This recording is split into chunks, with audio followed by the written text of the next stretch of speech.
अपने पति का शादी के कुछ ही दिन बाद मर्डर करवाने वाली सोनम सिर्फ 4 दिन ही ससुराल में रही और बाकी के दिन मायके में। राजा और सोनम की शादी को हनीमून पर जाने से पहले 9 दिन ही हुए थे और राजा की मां के मुताबिक सोनम ने इन दिनों में कोई भी ऐसी बात या हरकत नहीं की जिससे कि शक किया जा सके। राजा की मां के मुताबिक वो बेहद प्यार से उनसे मिला करती थी। तो ऐसा मेरे को व्यवहार नहीं लगा, मैंने उसको बेटी जैसा माना। वो जिधर से आती थी मैं से एकदम गले मिलती थी, लूमती थी, मतलब अच्छा व्यवहार था। वो मम्मी मम्मी करके ही मैं से गले में लिपटती थी। सोनम राजा की हत्या के बाद गाजीपुर कैसे पहुंची, यह अभी सवाल बना हुआ है और अभी इस मामले की जांच जारी है।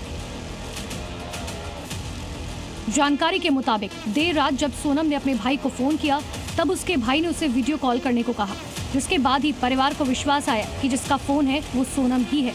वीडियो कॉल करी, यूपी पुलिस ने संपर्क किया, यूपी पुलिस सेफ लेकर गई। सोनम रघुवंशी और राजा रघुवंशी की शादी 11 मई को धूमधाम से हुई थी। परिवार के मुताबिक दोनों परिवारों की रजामंदी से शादी हुई थी। सोनम राजा से 4 महीने पहले मिली थी और हनीमून के वक्त वो अपने मायके से और राजा अपने घर से निकले थे। 4 महीने पहले बातचीत हुई थी हमारी, और सोनम रघुवंशी जो है दोनों की शादी 4 महीने बाद हम लोग करी थी, मगर इसमें समय ऐसा कम था तो मुहूर्त नहीं था, इसलिए हम लोगों ने शादी जो है मुहूर्त पे करी है। राजा रघुवंशी और सोनम रघुवंशी शादी के बाद 20 मई को हनीमून के लिए शिलांग गए थे। सब ठीक चल रहा था। अचानक से 23 मई से दोनों रहस्यमय ढंग से लापता हो गए, जिसके बाद से उनकी तलाश की जा रही थी। इसमें बड़ा मोड़ तब आया जब 2 जून को राजा रघुवंशी की लाश मिली। राजा रघुवंशी की लाश मेघालय के शिलांग में सोरा झरने के पास एक गहरी खाई में मिली थी। ये लाश 2 जून 2025 को ड्रोन की मदद से चलाए गए तलाशी अभियान के दौरान मिली थी।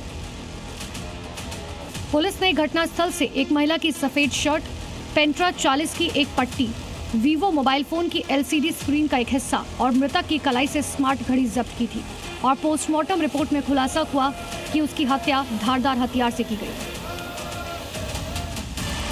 राजा सोनम का CCTV फुटेज सामने आया था। फुटेज में राजा और सोनम 22 मई को शिलांग के एक होटल में चेक इन करते हुए दिखाई दिए। वीडियो में दिख रहा है कि राजा और सोनम एक होटल के सामने अपनी स्कूटी रोकते हैं। दोनों अपना सामान होटल में रखते हैं। सामान होटल में रखने से पहले दोनों जरूरी सामान अपने पास रख लेते हैं। दोनों कपल ने उस रेनकोट को स्कूटी की डिग्गी में रखा था। इस वीडियो में सब कुछ सामान्य लग रहा था। हालांकि सोनम अपने फोन को लेकर इधर उधर घूम रही थी।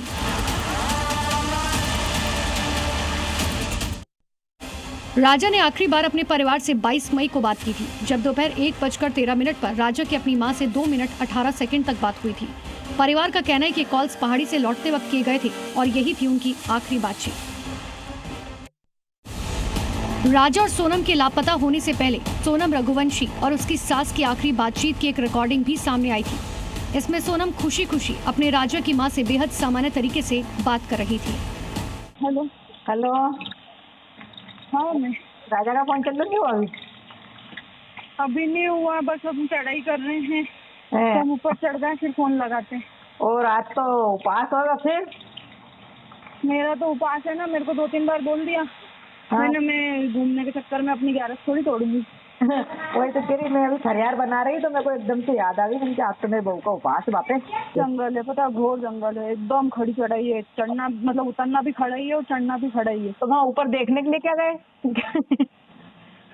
वो अंदर है, वो पहाड़ के अंदर। माना करी थी मैंने तो सुनते नहीं है। क्या सोनम शादी से खुश नहीं थी? ये सवाल लगातार बना हुआ है, क्योंकि राजा और सोनम की जो शादी की तस्वीरें भी सामने आई, उसमें भी सोनम खुश नजर नहीं आ रही थी।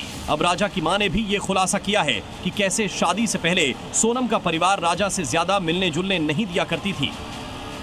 मम्मी से बात करी कि इन दोनों बच्चे को घूमने के लिए जाने दो, पिक्चर देखने का इसका मन है राजा का, सोनम को घुमाने का, तो इनको जाने दो। इनके बच्चे थोड़े बात करेंगे तो अपन को भी अच्छा लगेगा कि आपस में दोनों की बात होगी, कुछ भी मन में होगा तो पता तो चलेगा। तो उनकी मम्मी ने बोला कि नहीं, हमारे यहाँ बहुत सख्ती है, उसके पापा को ये चीज़ पसंद नहीं है कि बच्ची घर से बाहर निकले। शादी के पहले की बात है। शादी के पहले की बात है। वहीं इस पूरे मामले पर आज इंदौर पुलिस ने भी प्रेस कॉन्फ्रेंस की और बताया कि कैसे पुलिस ने 3 आरोपियों को गिरफ्तार किया। पुलिस के मुताबिक आकाश राजपूत, राज कुशवाहा और विशाल चौहान को गिरफ्तार किया है।